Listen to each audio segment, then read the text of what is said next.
the HAWE Tech Podcast. Hello, welcome to today's HAWE Tech Podcast. My name is Ralph and I'm Senior Specialist for Sales Enablement at HAWE. Our topic today is, do you know what the crowning on a press brake does?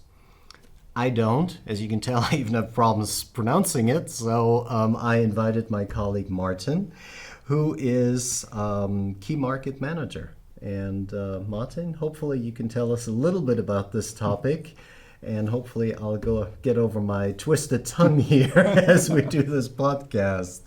So welcome. Thank you, Ralph, for the invitation today, and yeah, it's a very exciting topic for me. So yeah, sounds good.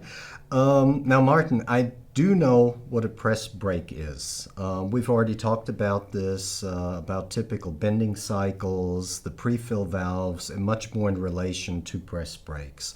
But what is this crowning you keep mentioning? Yeah. First of all, I think we need to go to the structure of or how a press brake is built.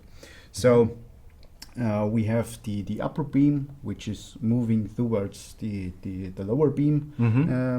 And we have the two pressing cylinders, one on the left, one on the right side. So and they are a little bit a part of it. We come to it later on. And so this is the main function in a press brake, as I said. And now today we're talking about the crowning, and this is a secondary function together with the back gauges and also the tool clamping, for example, in a press brake. Yeah. Okay. So what does the crowning do, and what exactly is its function?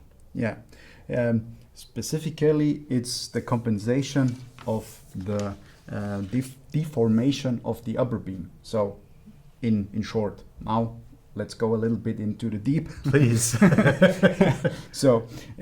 And to do this, we need to bring once again how the machine is built in front of our eyes. So we have the two cylinders, Y1, Y2 I have explained.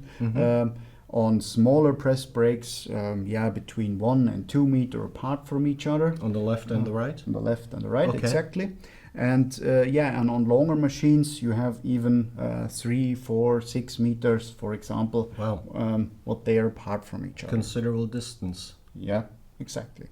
And so the thing now is mainly at forces beyond 100 ton, for example. We get the forces which will unreleased by or while bending.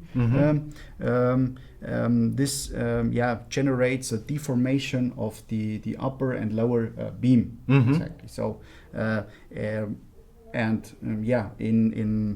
we're talking about if I bend parts in the machine, you can imagine if you would not stabilize it, you have like a canoe.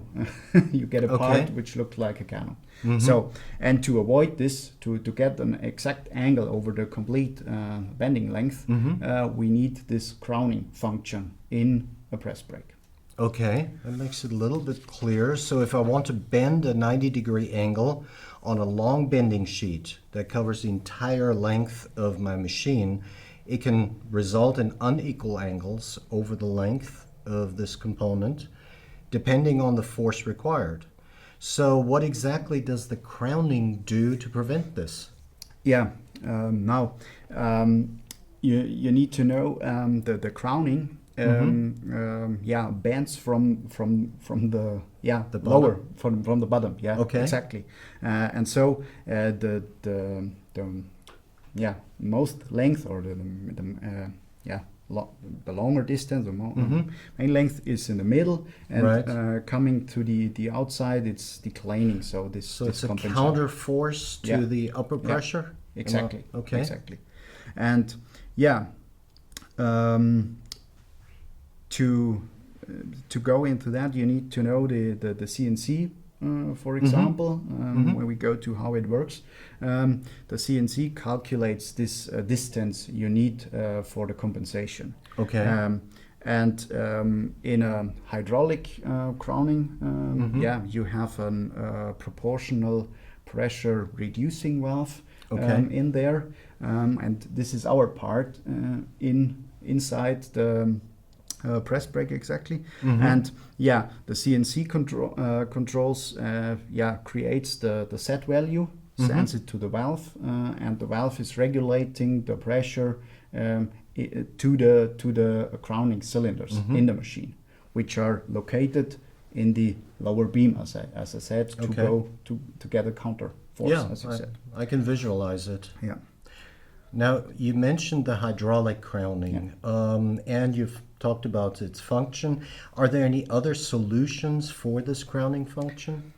Yeah, exactly. So we also have electromechanic crownings or crowning functions in press brakes. They are driven by a servo motor, a gearbox, and then you have a wedge construction inside there. It's doing the same like the crowning cylinders, but just electromechanic. Okay. Now, are there any differences in the hydraulic crowning that need to be taken into consideration? Yes, indeed. So we have already talked about that we differ in valve control system, where the proportional directional valve is controlling the cylinder position, and we have the pump controlled, so driven by a servo pump, and we do the positioning via the servo pump. And for the valve controlled systems, we take the oil from this main drive and working with a proportional pressure reducing valve, as I said. In a pump controlled system, I cannot do this way. And so in that way we offer separate hydraulic power units. That's in our portfolio, so no matter about that.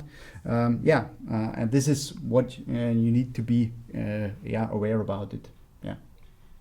Wonderful. I think our audience is aware of it now. You gave quite a detailed description here. Let me summarize it for our audience real quick. So crowning is the determined deformation of the lower beam in a press brake, and its value depends on the material used, the sheet thickness, as you mentioned multiple times, and of course the length. And there are electromechanical and electro-hydraulic crowning systems, correct? Exactly. And then crowning, of course, is necessary because of the deformation of the upper beam due to the high forces. So we're basically doing a counter force. Yeah, exactly. Oh, I understood. Very nice. You did a good job. So thank you very much for coming. Thank you very much for listening to today's podcast. If you have any suggestions for future topics on our podcast, please write us an email to podcast@hawe.de. We hope you enjoyed it and learned something, and we look forward to seeing you next time. And Martin, thank you very much. I look forward to having you again. Thank you, Ralph, and see you next time.